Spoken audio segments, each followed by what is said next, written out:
Hello दोस्तों, नमस्कार। आज मैं आपको मुंशी प्रेमचंद्र द्वारा लिखित एक सामाजिक कहानी सुनाने जा रही हूँ जिसका शीर्षक है झांकी। ये कहानी हमारे समाज के नग्न सत्य को उजागर करती है। ये कहानी झूठी प्रतिष्ठा के कारण परिवार में उत्पन्न होने वाले मनमुटाव, आपसी कलह और मानवीय संवेदनाओं का सजीव चित्रण है। ये कहानी हमें सिखाती है कि धैर्य, प्रेम और त्याग, आपसी मेलजोल से बड़े विवाद को सुलझाया जा सकता है और टूटे हुए रिश्तों को बचाया जा सकता है। कई दिन से घर में कलह मचा हुआ था। माँ अलग मुंह फुलाए बैठी थी, पत्नी अलग। घर की वायु में जैसे विष भरा हुआ था।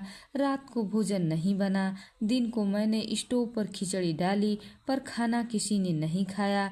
बच्चों को भी आज भूख न थी। छोटी लड़की कभी मेरे पास आकर खड़ी हो जाती, कभी माता के पास, पर कहीं उसके लिए प्यार की बातें न थी। कोई उसे गोद में न उठाता था, मानो उसने भी अपराध किया हो।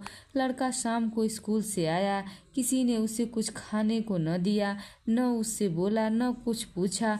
दोनों बरामदे में मनमारे बैठे हुए थे और शायद सोच रहे थे, घर में आज क्यों लोगों के हृदय में उनसे इतने फिर गए हैं। भाई बहन दिन में कितनी बार लड़ते हैं, रोना पीटना भी कई बार हो जाता है, पर ऐसा कभी न होता है कि घर में खाना न पके या किसी से कोई न बोले। यह कैसा झगड़ा है कि 24 घंटे गुजर जाने पर भी शांत नहीं होता। यह शायद उनकी समझ में नहीं आता था। झगड़े की जड़ कुछ न थी। अम्मा ने मेरी बहन के घर तीज भेजने के लिए जिन सामानों की सूची लिखवाई थी, वह पत्नी जी को घर की स्थिति देखते हुए अधिक मालूम हुई।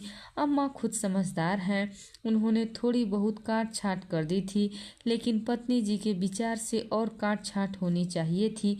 5 साड़ियों की जगह 3 ही रहे तो क्या बुराई है।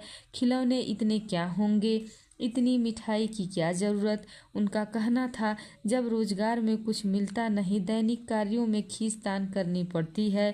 दूध घी के बजट में तकलीफ हो गई तो फिर तीजे में क्यों इतनी उदारता की जाए।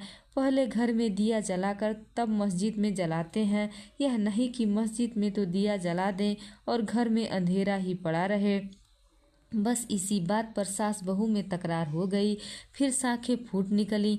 बात कहाँ से कहाँ जा पहुँची। गड़े हुए मुर्दे उखाड़े गए। अन्योक्तियों की बारी आई। व्यंग का दौर शुरू हुआ और मानो मौना अलंकार पर समाप्त हो गया। मैं बड़े संकट में था। अगर अम्मा की तरफ से कुछ कहता हूँ तो पत्नी रोना धोना शुरू करती है, अपने नसीबों को कोसने लगती है। पत्नी किसी कहता हूँ तो जन मुरीद की उपाधि मिलती है। इसलिए बारी बारी से दोनों पक्षों का समर्थन करता जाता था, पर स्वार्थवश मेरी सहानुभूति पत्नी के ही साथ थी। खुलकर अम्मा से कुछ न कह सकता था, पर दिल में समझ रहा था कि ज्यादती इन्हीं की है। दुकान का यह हाल है कि कभी कभी बोहनी भी नहीं होती, आसानियों से टका वसूल नहीं होता, तो इन पुरानी लकीरों को पीट कर क्यों अपनी जान संकट में डाली जाए। बार बार इस गृहस्थी के जंजाल पर तबीयत झुंझला जाती थी। घर में 3 तो प्राणी हैं और उनमें भी प्रेम भाव नहीं। ऐसी गृहस्थी में तो आग लगा देनी चाहिए। कभी कभी ऐसी सनक सवार हो जाती थी कि सबको छोड़ छाड़ कर कहीं भाग जाऊं। जब अपने सिर पर पड़ेगा तब इनको होश आएगा, तब मालूम होगा कि गृहस्थी कैसे चलती है। क्या जानता था कि यह विपत्ति झेलनी पड़ेगी, नहीं तो विवाह का नाम ही न लेता। तरह तरह के कुत्सित भाव मन में आ रहे थे। कोई बात नहीं, अम्मा मुझे परेशान करना चाहती हैं, बहू उनके पांव नहीं दबाती, उनके सिर में तेल नहीं डालती, तो इसमें मेरा क्या दोष। मैंने उसे मना तो नहीं किया है। मुझे तो सच्चा आनंद होगा यदि सास बहू में इतना प्रेम हो जाए, लेकिन यह मेरे वश की बात नहीं कि दोनों में प्रेम डाल दूं। अगर अम्मा ने अपनी सास की साड़ी धोई है, उनके पांव दबाए हैं, उनकी घुड़कियां खाई है, तो आज यह पुराना हिसाब बहू से क्यों चुकाना चाहती हैं। उन्हें क्यों नहीं दिखाई देता कि अब समय बदल गया है।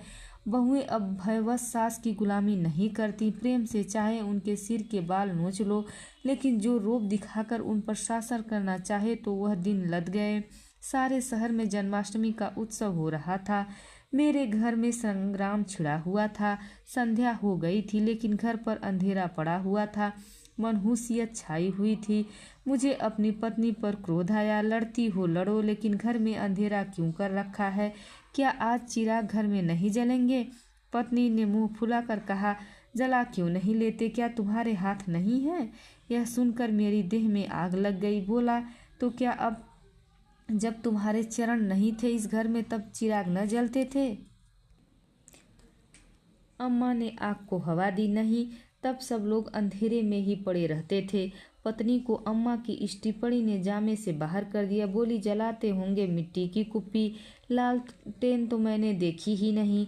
मुझे इस घर में आए 10 साल हो गए। मैंने उसे डांटा, अच्छा अब चुप हो जाओ, तुम हद से ज्यादा बोल रही हो। पत्नी, ओहो, तुम तो ऐसे डांट रहे हो जैसे मुझे मोल लाए हो। मैं कहता हूँ चुप हो जाओ। क्यों चुप रहूं? अगर एक कहोगे तो 2 सुनोगे। मैं परास्त होकर बाहर चला आया और अंधेरी कोठरी में बैठा हुआ उस मनहूस घड़ी को कोसने लगा जब इस कुलच्छनी से मेरा विवाह हुआ था। इस अंधकार में भी 10 साल का जीवन सिनेमा चित्रों की भांति मेरी आंखों के सामने दौड़ गया। उसमें कहीं प्रकाश की झलक न थी, कहीं स्नेह की मृदुता न थी। तभी मेरे मित्र पंडित जयदेव जी ने द्वार पर पुकारा, अरे आज यह अंधेरा क्यों कर रखा है? कुछ दिखाई नहीं दे रहा है, कहाँ हो? मैंने कोई जवाब नहीं दिया। सोचा यह आज कहाँ से आकर सिर पर सवार हो गए। जयदेव ने फिर पुकारा, अरे कहाँ हो भाई, बोलते क्यों नहीं? कोई घर में है भी या नहीं? लेकिन फिर मैंने कोई जवाब नहीं दिया। तब जयदेव ने द्वार को इतनी जोर से झंझोरा कि मुझे भय हुआ कहीं दरवाजा चौखट बाजू समेत गिर न पड़े। फिर भी मैं नहीं बोला। उनका आना खल रहा था। फिर जयदेव चले गए। मैंने आराम की सांस ली, मगर 5 मिनट बाद ही फिर किसी के पैरों की आहट मिली और अब की टार्च के तीव्र प्रकाश से मेरा सारा कमरा भर उठा। जब जयदेव ने मुझे बैठे देख कौतूहल से पूछा, तुम कहाँ गए थे? घंटों चीखा, किसी ने जवाब तक नहीं दिया। यह आज क्या मामला है? चिराग क्यों नहीं जले? मैंने बहाना बनाते हुए कहा, क्या जाने, मेरे सिर में दर्द था, थकान था, दुकान से आकर लेटा तो नींद आ गई और सोए तो घोड़े बेचकर, मुर्दों से शर्त लगाकर। हाँ यार, नींद आ गई, लेकिन घर में चिराग तो जलाना चाहिए था या उसका रिस्ट्रमेंट कर दिया। आज घर में लोग व्रत से हैं न, हाथ न खाली होगा। खैर चलो कहीं झांकी देखने चलते हैं। सेठ घरेलू मल के मंदिर में ऐसी झांकी बनी है कि देखते ही बनता है।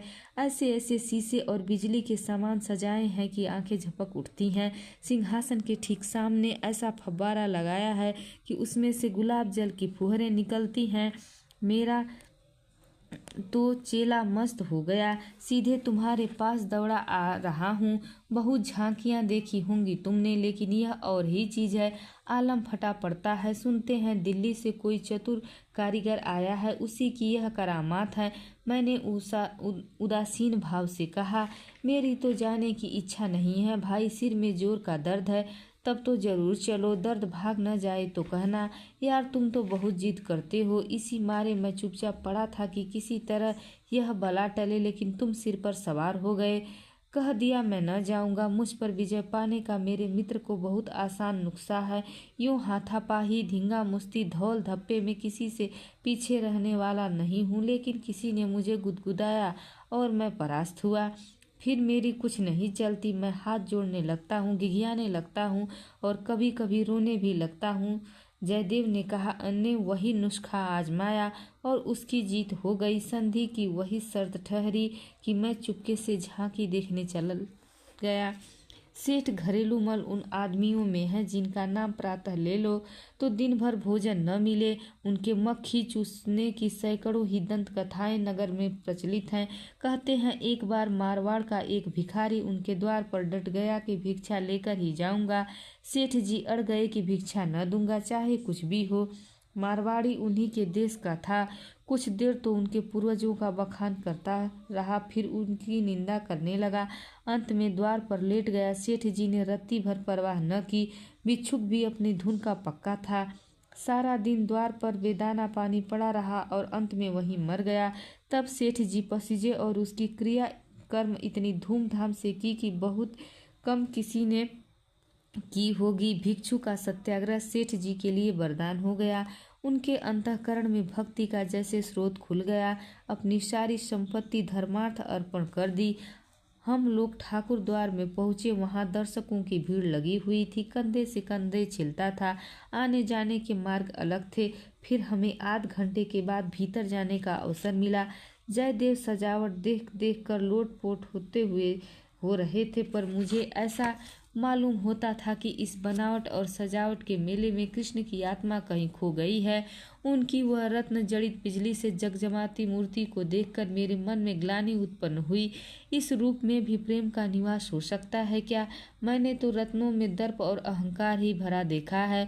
मुझे उस वक्त यही याद न रहा कि एक करोड़पति सेठ का मंदिर है और धनी मनुष्य धन में लौटने वाले ईश्वर की ही कल्पना कर सकता है। धनी ईश्वर में ही उसकी श्रद्धा हो सकती है। जिसके पास धन नहीं, वह उसकी दया का पात्र नहीं हो सकता, श्रद्धा का कदापि नहीं। मंदिर में जयदेव को सभी जानते हैं, उन्हें तो सभी जगह सभी जानते हैं। मंदिर के आंगन में संगीत मंडली बैठी हुई थी।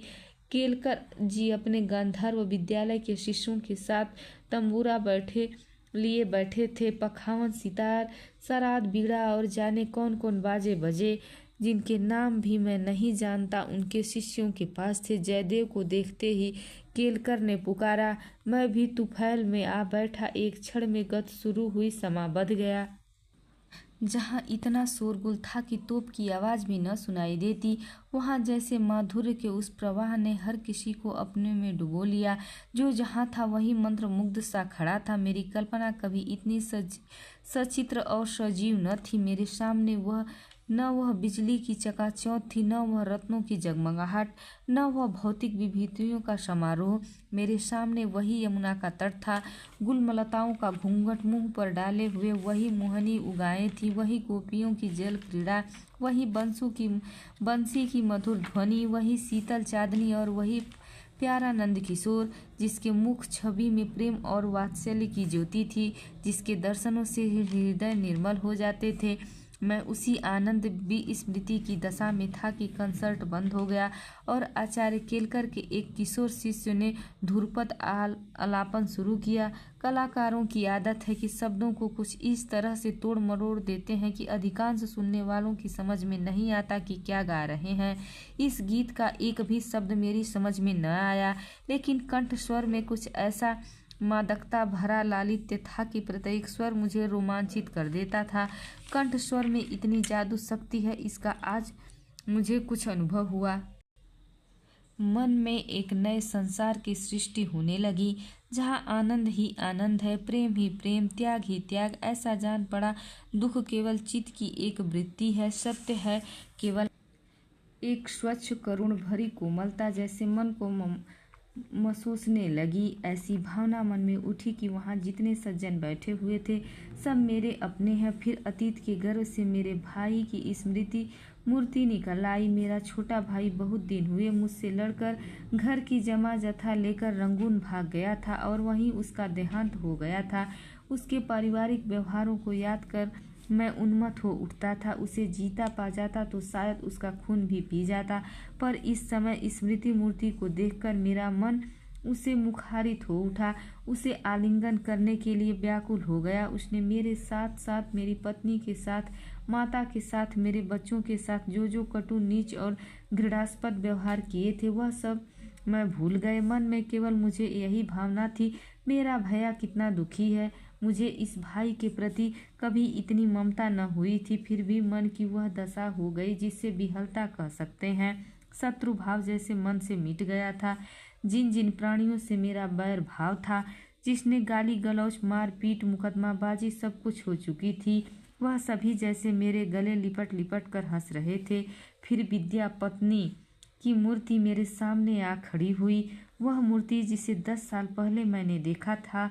उन आँखों में वही विकल कंपन था, वही संदिग्ध विश्वास, कपोलों पर वही लज्जा, लालिमा जैसे प्रेम सरोवर से निकलता हुआ कमल पुष्प हो, वही अनुराग, वही आवेश, वही याचना भरी उत्सुकता, जिसे मैंने उसे न भूलने वाली रात का स्वागत किया था, एक बार फिर मेरे हृदय में जाग उठी।